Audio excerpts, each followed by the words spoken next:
Una vez más con la sección de preguntas y respuestas de nuestro canal. Contestamos ya a la primera que tenemos para el día de hoy. Viene de Sara Luz o Aroto Leandro. ¿Está vigente el diezmo o solo fue para el pueblo de Israel? La razón del diezmo en la ley mosaica, la ley ceremonial, la ley que regulaba el pueblo de Israel después de la salida de Egipto, consistía en que nadie quedase con todo lo que se producía en el lugar que Dios le había dado. Es decir, las fincas, los campos, las praderas, los bosques, etcétera, etcétera, eran propiedad de cada israelita porque la tierra había sido repartida y de lo que producía esa sección, ese trozo, esa parte de la tierra, era obligatorio dar el diezmo al Señor. Pero había también otras muchas ofrendas, como las primicias, por ejemplo. En el Nuevo Testamento el creyente ha sido comprado, por tanto, no hay nada que le pertenezca. Y Dios lo hace administrador de aquello que pone en sus manos. Por esa razón, no se habla de diezmo, sino de ofrendar conforme a lo que se aprecie de las bendiciones recibidas. Habitualmente, las ofrendas en la iglesia eran expresión de compromiso, y algunas alcanzaban un nivel altísimo, como era el caso de los macedonios, que dieron más allá de sus fuerzas, es decir, más allá de lo que era natural. Segunda a Corintios 8:3. El diezmo ha sido siempre una medida orientadora para establecer una ofrenda, y no sólo regulada como tal en la ley mosaica, sino antes de ella, como Abraham, que dio el diezmo de todo lo que tenía a Melquisedec, lo que había conseguido en el combate a Melquisedec. Lucas García, ya le hicieron esta pregunta. ¿David era conforme al corazón de Dios? Usted respondió que era porque Dios tenía en su determinación este rey, en su voluntad, para establecer la línea del reino que había prometido. Por tanto, se usa el término de su corazón como expresión equivalente a su voluntad, etc. Y yo he hecho esa misma pregunta hace tiempo y la respuesta es que era conforme al corazón de Dios. Pero en cuanto a la idolatría, que no había idolatría en el rey David, y así también lo creo yo, ¿es correcto? ¿Se puede dar esta interpretación? ¿Me puede dar su opinión? Evidentemente no se conoce por los libros históricos de la Biblia que David practicase idolatría. Pero eso no quiere decir que no fuese un adúltero y un homicida, que son graves pecados contenidos, prohibidos en la ley. David se mantuvo fuera de la idolatría porque era un rey piadoso, amaba la palabra de Dios y procuraba vivir conforme a ella, dependiendo del Señor. La elección como rey era conforme al corazón de Dios, es decir, Dios tenía en su intimidad la determinación de que David fuese el primero de la línea de los reyes de Israel, de donde vendría el Mesías, que es el Rey de Reyes y el Señor de Señores. No tiene que ver con la idolatría, aunque indudablemente el hombre que está en la voluntad de Dios es un hombre que, por lógica, debe mantenerse en correcta relación con Dios y obediencia a su palabra. La vida correcta era por obediencia a los mandamientos de Dios. La línea real era por razón de la voluntad soberana de Dios. Dr. Hackel y Cos Vines. ¿Qué Biblia es la que utiliza usted más a menudo? No me refiero solo a la versión, sino también, si la hubiera, una edición o algo. Ya contesté muchas veces a esta curiosidad. Uso la Biblia que tengo más a mano en ese momento. Ahora mismo estoy con la Reina Valera, está aquí encima de mi mesa, en la edición de estudio del mensaje profético y escatológico de la editorial CLIE que me obsequiaron recientemente. pero en general utilizo la Biblia más a mano, no importa cuál sea la encuadernación, la forma, el proceder de esa Biblia, si es de Sociedades Bíblicas o es de otra editorial. Me da lo mismo, lo que me interesa es tener delante la Biblia. Jonathan PR. Le han preguntado repetidas veces sobre el divorcio y el nuevo matrimonio. Mi pregunta es, si alguien que profesa ser creyente se casa o une su vida con una persona no creyente, además de divorciada, ¿el que profesa ser creyente al realizar eso cae en adulterio? ¿Se debe autoplantear si es auténtica su profesión de fe? ¿Cómo puede reparar lo que hizo, separándose y permaneciendo sin casar en adelante? Nuevamente la pregunta, y confirmo aquí lo dicho en todas las veces que la contesté. Una persona divorciada sin que sea por alguna de las eximentes y se casa con otra adúltera, no importa que sea cristiano, evangélico, católico, romano o ateo. Además, un creyente no debe casarse con un incrédulo porque a la larga traerá dificultades espirituales. Ahora, si ya se ha casado y vive matrimonialmente, maritalmente con una mujer, esa unión se consolida y los dos son una carne. El divorcio no se arregla separándose de la mujer con la que se vive y quedándose siempre sin casarse, porque el pecado ya ha sido hecho. Es necesario que el que ha hecho esta acción incorrecta a los ojos de Dios y de la Biblia lleve a Cristo a su nueva esposa y sea ejemplo de vida para ella, permaneciendo casado con ella y procurando llevarla a Cristo. Eso de dejar a la mujer segunda es volver a caer en el mismo problema que originó con la primera. Jonathan PR. Dicen los apologistas católicos romanos que el protestantismo es ilógico, pues no tenemos manera de definir el canon, es decir, identificar los libros que son palabra de Dios y no por la Iglesia. ¿Cómo sabemos qué libros son palabra de Dios? En un programa anterior respondí a esta pregunta.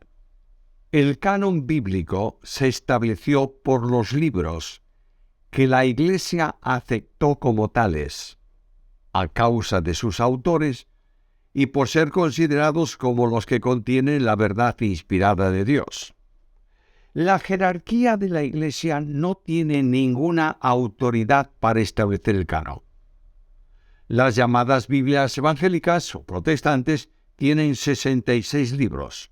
Los del Antiguo Testamento son los que habían sido aceptados por los judíos en el canon hebreo, y los del Nuevo por la Iglesia, por los apóstoles, por los padres de la Iglesia. Un consejo. Dejemos de discutir, dejemos de la apología y hablemos de Biblia, de verdad, de Jesucristo con los no evangélicos.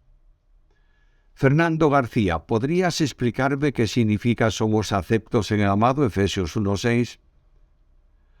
Mira, Dios no puede aceptar a nadie en su presencia, tener comunión con Él, perdonar sus pecados, darle vida eterna, sentarlo en los lugares celestiales en Cristo, permitirle el acceso al trono de la gracia, si no es absoluta y perfectamente santo.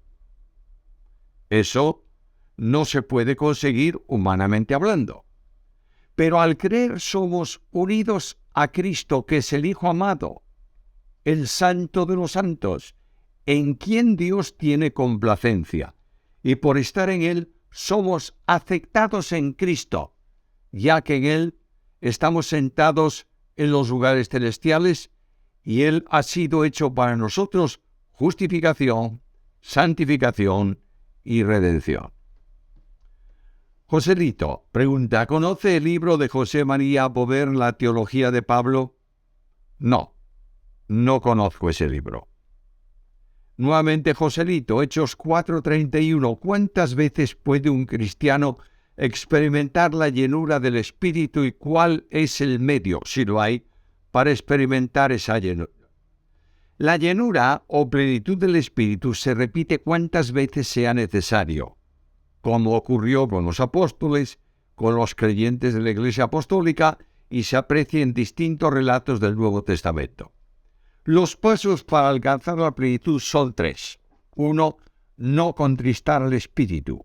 Efesios 4:30, que se produce cuando hay pecado oculto sin confesar. 2. No apagar el Espíritu. 1 Tesalonicenses 5:19, cuando queremos nosotros hacer nuestra obra y no contamos con la suya. Y finalmente, andar en el Espíritu. Gálatas 5:16, que es dejarse conducir plenamente por Él, una vida rendida al control del Espíritu y a su poder. Miguel de Sario.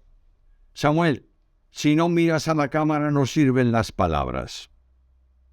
Con la experiencia que tienes no necesitas leer el mensaje. Tiene que ser más directa la relación con las personas. Estimado Miguel, los únicos mensajes que leo, generalmente, no siempre, son los alientos para el alma, porque hay que decir lo que se dice en el tiempo límite del que se dispone. Decir que un mensaje leído no sirve es un tanto exagerado y una apreciación personal tuya, porque conozco grandes hombres de Dios, algunos de ellos de tu país, que leían todo el mensaje, es decir, leían todo cuanto estaban diciendo. No es como se dice, sino lo que se dice es lo importante. Gracias de todos modos, notarás que últimamente ya no leo, solo miro la cámara, ¿verdad? Gracias por tu apreciación y por tu indicación. Noé Jiménez. ¿Los gentiles que se quedan en la gran tribulación pasarán luego al reino milenial con Cristo?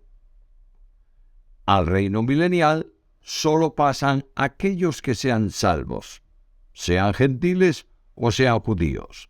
Los no salvos son tomados y echados en las tinieblas de afuera. Samuel, en el Evangelio de Juan 1:1a, en el principio era el verbo logos, ¿en qué principio nos está dirigiendo el texto sagrado?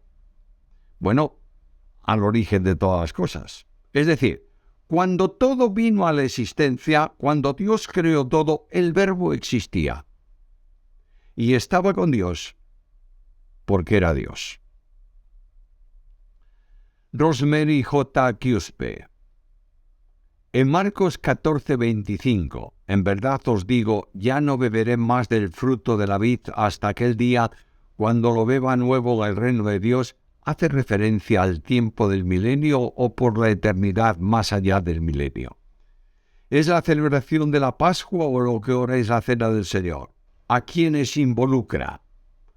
Bueno, está refiriéndose a beber del fruto de la vid en el milenio.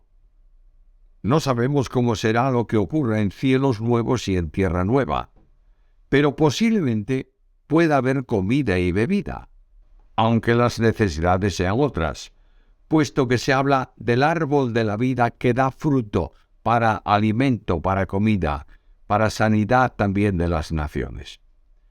Patricio M. Escobar, el Señor dijo en Génesis 1:27-28 que se multiplicarán y quiere decir, está mala acentuación, que se multiplicaran y llenaran la tierra.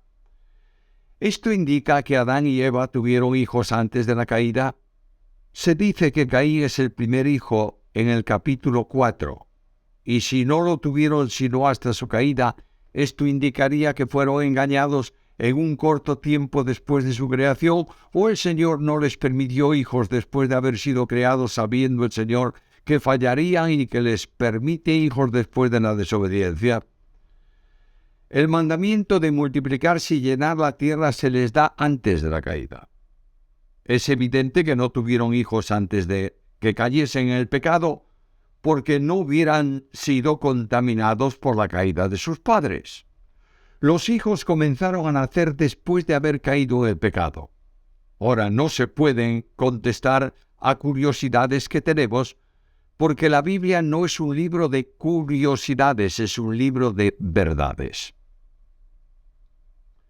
Patricio M. Escobar podría explicar Génesis 3:15 en cuanto a la palabra simiente. ¿Cuál es la simiente del diablo? ¿Los ángeles que le siguieron? Es una forma para referirse a los hijos de Satanás que espiritualmente son aquellos que no aceptan a Dios. En tiempos de Jesús, hablando a los religiosos más afamados de sus días, les dice que ellos eran hijos del demonio, porque querían matarlo. Los ángeles caídos han seguido el engaño de Satanás y cayeron como él cayó, siendo eternamente separados de Dios y condenados a perdición sempiterna. Un largo párrafo. Samuel escribe: es claro que por la gracia de Dios la Reforma Protestante trató con muchos temas de suma importancia dentro de la Iglesia cristiana del siglo XVI, y como pueblo cristiano debemos honrar y dar gloria al único y sabio Dios. Ahora me queda una pregunta en el tintero de las miles que tengo, pero apelo a esta porque en mi nación, Colombia, en la gran mayoría de las iglesias cristianas, por no decir todas, celebran la Navidad, con la llamada excusa del supuesto nacimiento de Jesús. Ahora, para no quedar yo como un fariseo, lo cual terminan llamándome, voy a la palabra de Dios y leo todo el libro de los Hechos y no hallo ninguna evidencia de cómo iglesia tengamos tales prácticas, ni siquiera con buenas intenciones. Leo las cartas de Pablo y tampoco. Y todo el nuevo pacto y tampoco. Por ello, por la misericordia de Dios, una vez más, me queda claro 2 Corintios 5, 17, 18. Por ello, procedo a hacer mi pregunta: ¿por qué motivo la Reforma Protestante no pudo acabar con esta práctica adoptada y tan satánica al mismo tiempo? La pregunta, querido hermano Samuel, la hago con el fin de aprender y ser edificado y a no vivir día a día en el error. Postdata, Samuel, si estoy errado, estoy dispuesto a recibir toda amonestación que venga con mansedumbre. Estimado tocayo, porque te llamas como yo, Samuel, he dicho una vez que no volvería a hablar en el canal sobre Navidad o sobre celebraciones, Semana Santa, etcétera, etcétera, pero no tengo más remedio que hacerlo por las expresiones que usas. Primero, afirmas que la Navidad no está en ninguna parte de los Hechos ni de las Epístolas. No aparece la celebración de Navidad. ¿Aparecen en Hechos reuniones femeninas? ¿Están en algún lado las conferencias de aniversario de una iglesia? ¿Se habla en algún lugar de qué música ha de usarse en el culto? ¿Hay alguna referencia a la celebración de una boda? ¿Hay centros de estudio bíblico? ¿Se lee del uso de ropa especial para el culto? ¿Se habla de colegios para la enseñanza de niños? ¿Había un culto exclusivamente para la cena del Señor? ¿Hay alguna referencia a instrumentos musicales que se permitan o que no se permitan? Por tu forma de pensamiento, todo cuanto no esté en Hechos no es de Dios y por tanto no debe usarse en modo alguno. Segundo, ¿en qué te basas tú para llamar práctica satánica a la Navidad? ¿Es acaso porque puede coincidir la fecha con las celebraciones paganas del solsticio de invierno que griegos y romanos celebraban? ¿Vinculas la fecha a las prácticas paganas de adoración al árbol de los celtas? Mi querido amigo, ¿es malo celebrar el domingo de resurrección como recuerdo de la resurrección de Cristo, proclamando que vive, aunque la fecha no coincida con el día? ¿Es malo reunirse para alabar a Dios en un día de celebración por una iglesia que se ha establecido? ¿Es malo recordar en una determinada fecha, no importa cuál, el nacimiento de Jesús, no te olvides que en cada fecha especial coincide siempre con otra fecha dedicada a un dios, en el entorno idolátrico especialmente de los griegos o de los romanos. Recordar el nacimiento de Jesucristo, Verbo encarnado, nuestro Dios y Salvador, no es cosa satánica, sino todo lo contrario. No importa la fecha. Lo que importa es la razón del recuerdo. Muchas cosas lícitas y buenas que hace la Iglesia hoy no se hacían porque no se podía en la Iglesia del Nuevo Testamento. Dejémonos de una vez por todas en clasificar cosas buenas y cosas malas por la apariencia de piedad que les damos. Y tengamos en cuenta que el pecado no consiste en celebrar la Navidad, sino en no amar a tu hermano que piensa de forma diferente y en mundanalizar lo que es lícito, agobiando a los creyentes y limitándoles a la práctica de la libertad cristiana, que es lo que Satanás quiere. Tengamos mucho cuidado con estas cosas y repito, punto final en el programa al tema Navidad. Ángel Fernández Vidal. En la parábola del sembrador entiendo que los de Pedregales no tenían una fe genuina y no eran salvos. Sin embargo, los de Entre Espinos entiendo que sí fueron salvos, pero viven una vida tibia o apartados. ¿Es así? Más bien, viven vidas aparentes, que no dan fruto porque no son campo preparado por el sembrador para que fructifiquen. Siglo XVI.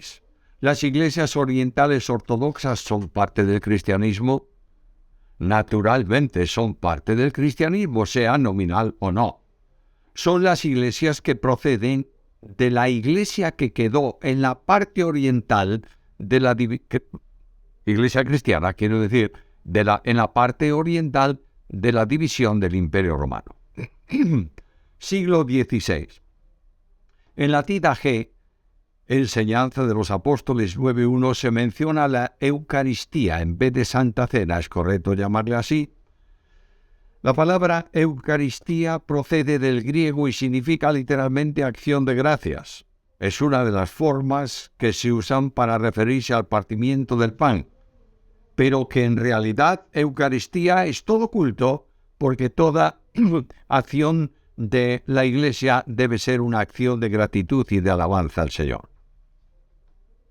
Eduardo Jiménez Jiménez. Cuando el hombre fue creado, ¿Luzbel ya se había rebelado contra Dios o fue antes de que Dios crease al hombre? Lo digo porque en Ezequiel dice sobre el querubín que en el huerto de Dios estuviste. De toda piedra preciosa era tu vestidura, de oro, carbunclo, topacio y demás materiales preciosos. Está hablando en el apogeo de dicho ser. ¿Es posible que fuera así y que luego se rebelara? No sabemos cuándo ocurrió la rebelión de Satanás, pero no hay duda que ocurrió antes de la creación de los hombres y de la tentación del hombre. La referencia al huerto de Dios es evidente. Él estuvo en Edén, el huerto que Dios había establecido, con la lamentable consecuencia para la caída del hombre. Jean Boris Morelo Ayala. 2 Corintios 11:4 dice, ustedes soportan con gusto a cualquiera que llega hablándoles de un Jesús diferente del que nosotros les hemos predicado y aceptan de buena gana un espíritu diferente del espíritu que ya recibieron y un evangelio diferente del que ya han aceptado. ¿Cómo es posible que un cristiano pueda recibir un espíritu diferente al espíritu que ya recibió? Lo mismo ocurre cuando el versículo dice otro Jesús que el que os hemos predicado. Es decir, otro evangelio que el que habéis aceptado. Así ocurre también con el Espíritu. Otro Jesús, no otro Salvador, sino la persona distinta a la del Hijo de María anunciado que para los judaizantes no era el Mesías Salvador. Del mismo modo, les predicaban un evangelio que no era verdadero, cosa que hacían los falsos maestros procedentes del judaísmo. Y finalmente, recibir otro espíritu, nota que está con minúscula, no es el espíritu de salvación, sino el espíritu legalista, judaizante, que quería sustituir la ley por la gracia, es decir, abandonar la gracia para seguir la ley. José G. Pérez Méndez. He escuchado en mi congregación que el hombre cristiano es eterno. ¿Qué opina usted de esto? ¿Me puede arrojar un poco de luz? No puedo decirte qué es lo que tratan de decir en tu congregación por hombre cristiano. Hay que preguntarle a los líderes de la iglesia o al predicador de turno. La Biblia habla solo de hombre carnal y hombre espiritual, de hombre salvo y de hombre condenado. No hay hombre eterno, por cuanto todos tienen un nacimiento. Tal vez quieren decir que el hombre cristiano, el que es salvo, no perecerá jamás. En todo caso, eso sería perpetuo o sempiterno, pero nunca eterno, aunque disfrute y tenga la vida eterna. Johnny Borja, en Segundo de Reyes, acerca de Ocosías, dice que reina con 22 años y en Crónicas a los 42. ¿Esto es error del copista? ¿Con errores del copista se puede estar dentro del canon? ¿Se puede decir entonces que hay error en la Biblia? Yo digo que no, pero ¿por qué se han llegado así a nosotros estas faltas y por qué no se corrige entre corchetes?